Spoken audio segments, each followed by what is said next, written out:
Hello everybody. Evan Abrams here with more video skills challenges for you. Lots of wonderful creative challenges going on all this month here on Mondays. Thanks for hanging out with me. Thanks for being with me in the chat. Hello Keys. Hello Adira. Hello Clever Devlin. What's going on? Let me know. Let me know if you ever had any questions about what you see me doing on here, and we'll try to help you out. Hey Rick, what's going on? Yes, you'll probably notice that anything that I'm involved in has too much alliteration. But today we are doing puppet pin poses in Adobe After Effects. Not much alliteration on the back end of that. But this is a great way to take artwork, to take photos, to take images, cut them up, and then make them move in fairly realistic ways, or at least nice blended ways, so that we can have nice slow and controlled and intentional movements in them. And hopefully that'll be a good time. Let me cut over to After Effects and we'll see what we're doing. If you would like to follow along and do exactly as I do, all of the files you see me working with here are available at the link in the description, the various descriptions over on Behance, over on YouTube. That's where you can go and grab these files. These are all made out of some lovely public domain images of ancient baseball players. Maybe ancient isn't the right word. Long time ago baseball players. So this is a picture on Philadelphia, and you can see we got this nice slow push in while they are, I want to say, throwing underhand, maybe? I don't know how baseball was like back in the day. But there is this, and this is sort of a fairly simple version of what we're going to be doing. So you'll notice that the person's silhouette, if we look at the original file, right, this is Philadelphia Miller Bacon? Okay. And their silhouette is nice and disconnected. All of their limbs are apart from each other. Very easy for us to stick pins in this and make them move around the way we want. However, we are going to kick it into a more difficult mode when we look at the hitter here. So here we go. They've got an arm across their body. They're obscuring things. We want the bat to travel behind their head as if they're winding up. So a lot of overlapping components going on here. And this is obviously a much more difficult version of using the puppet pin tool. And that's what we're going to be doing today. So hopefully you enjoy these types of things. And like I said, if you want to get your hands on all of the wonderful files here, links in the descriptions. So check those out. Okay, 3 minutes done. I think we see what we're going to be doing. Our journey for any of this stuff, after you've acquired or drawn or created your assets to work with, we actually need to begin in Photoshop, because inside of Photoshop, we're going to see exactly how that goes. We have the ability to carve stuff up and clean up what's going on behind them. So crack open your Photoshops and we will get started with this business. Here I have the original. This is the original photo as it appeared. Now, we can always do something like, I'll just drag this down and we'll make a copy of this. Always make copies whenever you are making new layers. And we want to identify in this photo what needs to be separate from what. And if this were a more simplified silhouette, like I said, if the arms are separate from the body, all we need to do is select the subject. So here we go. We got this layer selected. Select subject, please. Pretty good job of doing that. And then we can just go ahead and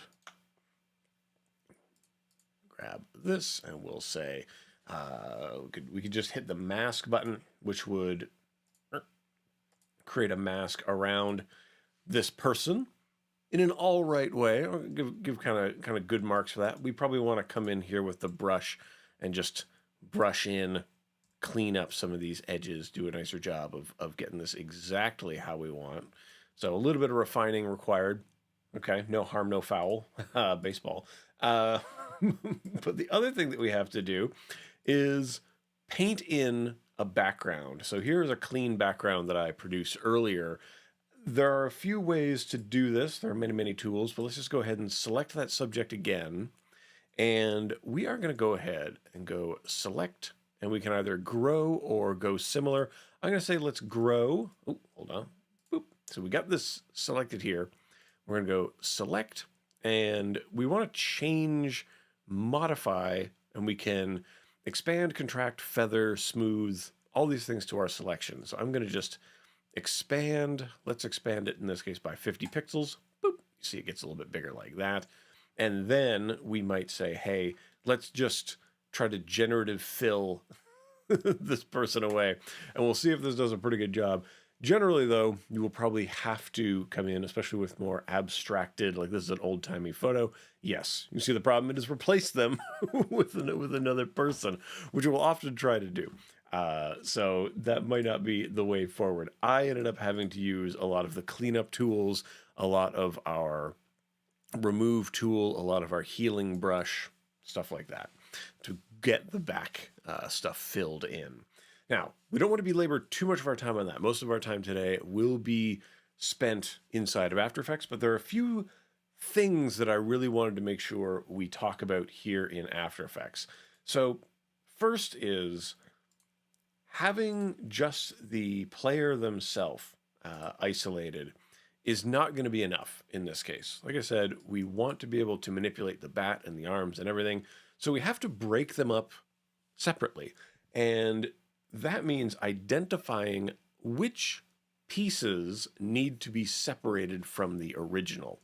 And so in this case, I have identified that this front arm, that needs to be separated, as well as the back arm, the hand and the bat. So all of that stuff needs to be separated, which would then leave us with a kind of armless baseball player. So if we just look at the finished version here, there's the front arm that comes across. There is the back arm. We got a little bit of the torso hanging out in there. And then in between, we have this no arms situation, which might appear a little bit unsettling. And that's because I have come in and tried to backfill a lot of where the arm used to be. So if you can get a pretty reliable type of deal here with this fellow, and we just go ahead and we choose which part of this we want to keep.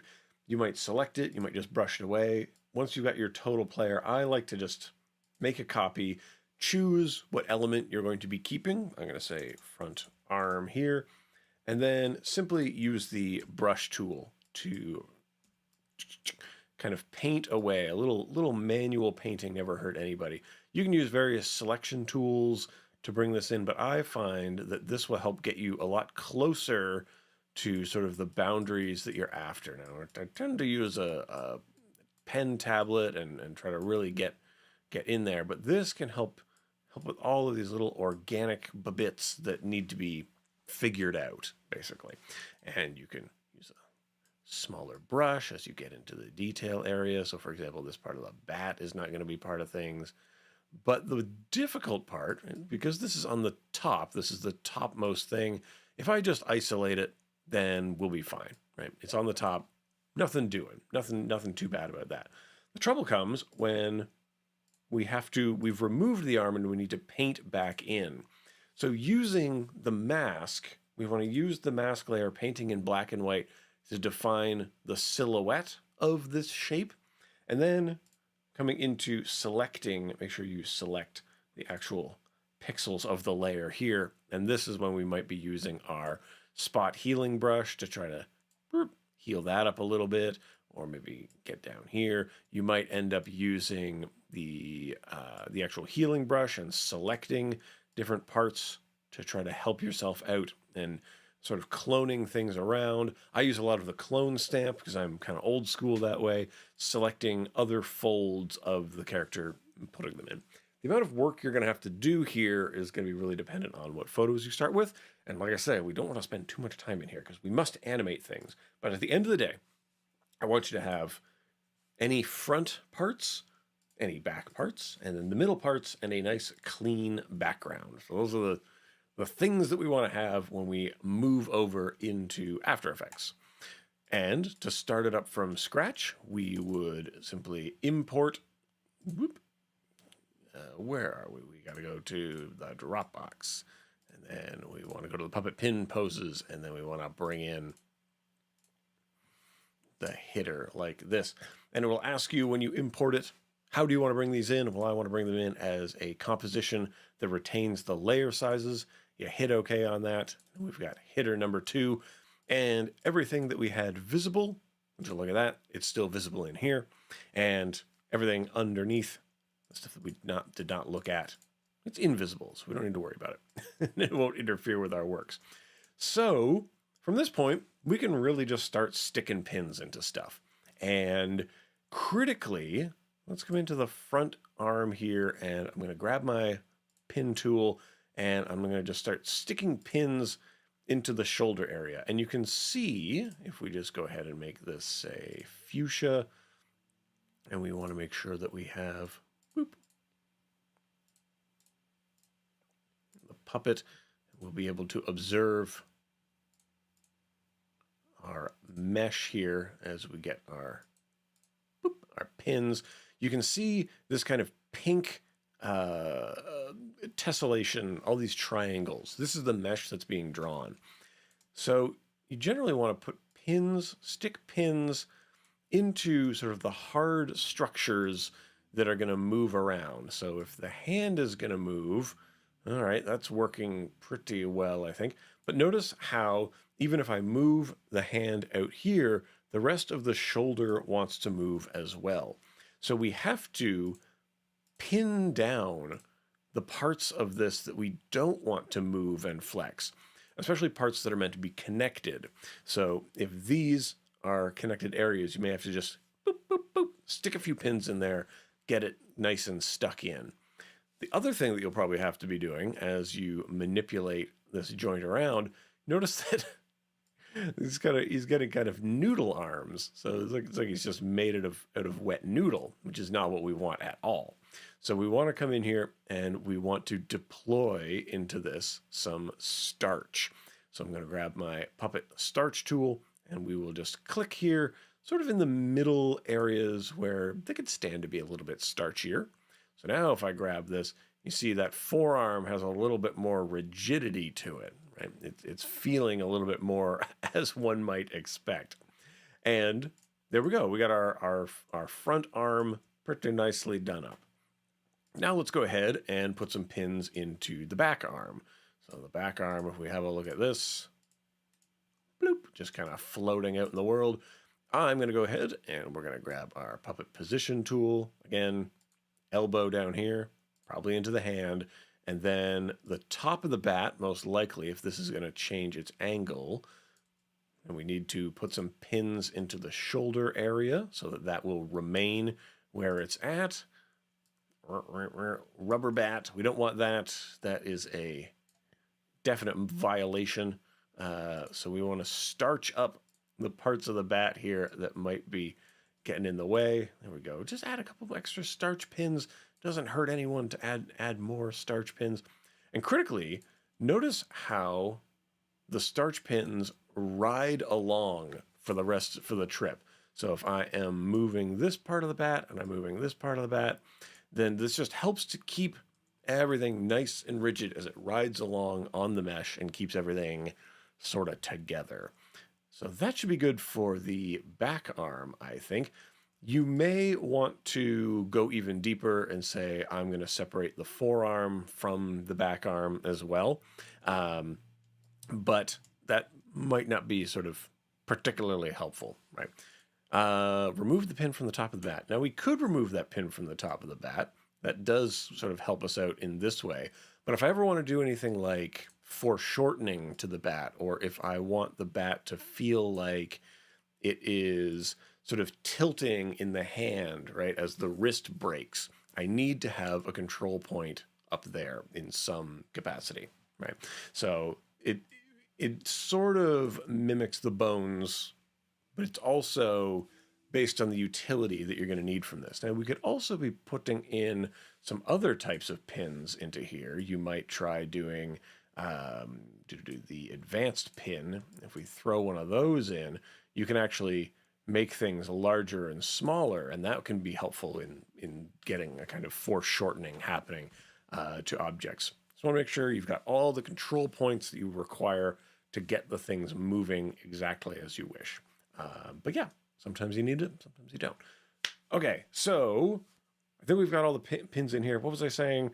You might need to divide, say, the forearm from the rest of the object. If that needed to be isolated, for example. The other thing you're going to notice is if elements sort of go behind each other, what goes on top of what is a choice that you need to make. And you can describe that choice using your Puppet Overlap tool. So I'm going to just click into here, bloink. We'll just kind of move that out like that. I will increase the extent. You can see the extent of this patch getting bigger, bigger, bigger like that. And if I say this is in front, negative numbers like that, and then we come up here and we just go ahead and grab this, you can see who goes in front of which will be determined by these Puppet Overlap tools. So blink in here, and we'll say you are definitely going to be in front because we're going to push it up like that. And then we can grab our boink. So now that patch you can see is over top of the other patch. Now, dividing stuff up nice and neat will make that a lot easier because the back arm is separated entirely. Its layer can live entirely behind the no arms portion here. But now we've come to the part where we need to sort of cement these objects together. And so if we go to the no arms character, we want to put pins in. Again, think of all the places that you want to control where this is deforming, how this is moving. So hips and knees and feet and ankles and toes. And especially if you start moving this, you can see, oh, the whole foot is coming off the ground. That's going to look a little bit weird. So let's put some extra pins down there. And now things are starting to get a little bit better like that. You might need to come in and we'll try to starch up those feet so they don't slide around and bend on us in weird ways. Until you describe something here, it's going to assume everything will be treated pretty equally. So with all of these pins in place, you can see that we can now move the shoulder and we can move sort of the head. Maybe we want to starch up the face a little bit like that. How are we going to get this stuff moving around, right? Well, the best way to do it is to work slowly, tap the U key to bring up all of the keyframes. Everything has been given a fresh new keyframe when you installed the pins, which will be very helpful to us. And we are just going to go ahead and I'm going to grab all of these and I'm going to move them ahead a little bit just so we have a moment of stillness here. And then we want to be doing a kind of slowed down movement of the body. So I'm just going to give myself ample time and I'm going to start moving various components. So let's start with maybe the back arm. So the back arm is going to sort of lead our situation. So the bat is going to go back a little bit like that. And then we're going to move the arm like this. So the bat is kind of going behind. And if we just kind of scrub through, you see, we're not moving particularly very far. These are all just positional points that are going, but the rotation feels pretty good. Now, these other points, you can select them en masse if you wish, and then we can maybe start to slide those around a little bit. If we think about this person is maybe rotating away from us, so we're going to just be pulling those points, pulling them in this sort of a way like that, so we can see the shoulder moving. So if this is true, then we want to say, well, what else is true? So if this is true, what else? So we go into the no arms layer, and we want to sort of make this part catch up to or stick with its friend over there, and then we'll kind of drag this shoulder forward a little bit, and maybe we'll pull this hip back a little bit, and we'll pull this hip back a little bit, And maybe we want to put a little bit of movement into the knees here. And there we go. So now we've got a little bit of stuff going on here. Everything's having a little bit of a movement to it. And a movement that makes sense, right? You don't want to just have movement for movement's sake, but just keeping everything nice and kind of aligned. Let's get the head doing a little bit of a movement. Maybe they're having a look at the pitch that might be coming in. There we go. And you can see that a little bit of movement makes a big difference. So just keep those in mind. What else? What next? What next? So let's come in here and let's go ahead and grab for ourselves the front arm. So again, the front arm here. Grab our puppet pin. And this is the trickiest of them to sort out. This is the one that's going to be the hardest. So we know that we're coming from here, and if we want to set a little marker, hit the asterisk on our keyboard so that we know these are the two sort of points we're running between. We want to make sure that this hand doesn't get too far from where it started, and we want to make sure that the shoulder is coming in to compensate. And now we want to make sure that this back shoulder, the elbow is coming in to compensate. We want to make sure that this shoulder is riding along where it needs to. And now we've got a much more kind of natural feeling to the character moving because we've got everything moving in concert. So this, then this, then this. So think about what is going to be driving the action. Think about what is going to be following the action. So far, so good. Pretty great stuff. Now, of course, there are other, we'll say, more extreme things that we can keep doing with this. If we wanted to add in a little bit of a camera movement to this, best way to do it is to make everybody three-dimensional. So you're 3D, you're 3D, you're 3D now. Clean background, you're three-dimensional. And let's go ahead and put a new camera into the world. So it's going to be a 2-node camera. Hit OK on this. And we're just going to grab that clean background, call up its position, push it a little bit into the background, and then make it a little bit larger like this. So that when we grab our camera and we start to push that sort of into things, we see a little bit of parallax between foreground elements and background elements. Doesn't have to be too extreme.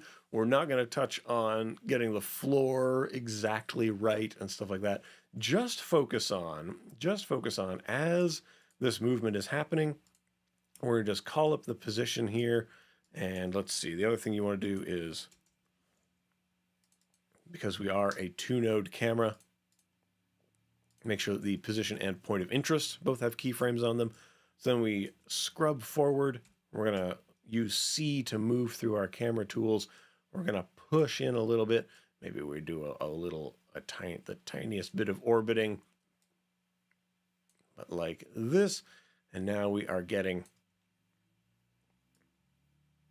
there we go, something like this, where we are moving in as they wind up.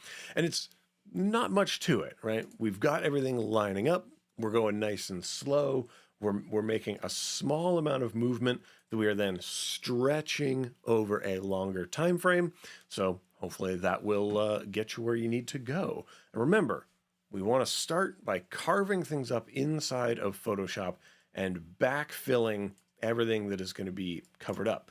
But remember, it doesn't have to be perfect. You notice that the area under this gentleman's arm is not particularly perfect to what it would look like, but we're never even going to see all of it anyway. So you just have to make it look good enough to fill in the area. When in doubt, remember this area is in shadow, so it can just be a little bit darker. So that is a great way to add a little bit of movement to old-timey photographs. If you hopefully, oh, folder is empty. Well, the starter files should be available at that link, so hopefully that will that'll get corrected up. But you can add in a bunch of other elements, like we've got the ball that's kind of floating in front of the camera like this, and that's just a 3D layer that's been moved closer towards the camera. We've got a light in the scene, and the light can help kind of figure out the shadow situation that's going on. So that's simply done by making sure that your light is indeed casting shadows, and that any of your elements are there we go, casting shadows, and that's set to on. The other thing to sort of be aware of is sometimes you want to pre-compose elements. So in this case, all of the hitter stuff has been pre-composed. So we just select all of the elements in here. They don't necessarily need to be 3D. So front, arms, back layer, Command-Shift-C, and that will pre-compose this as hitter moving. And then you can make that three-dimensional, and it just keeps things nice and organized. Do all of your movement in here, do all of your 3D stuff out there. Oh boy, I am rapidly running out of time. I hope this has been enough to get people making their own, playing around with this, and doing things with it. If you make stuff, share it with us here on Adobe Live. I want to see what you're doing. Cut up some photos, go get some public domain things, and move them around. But that'll be it for me. Thanks for watching. We got a rich, full day of activities still here on Adobe Live. So stick with us. Enjoy the rest of the day. Be creative. Be kind to each other. And I'll see you all around the internet. Okay. Bye for now.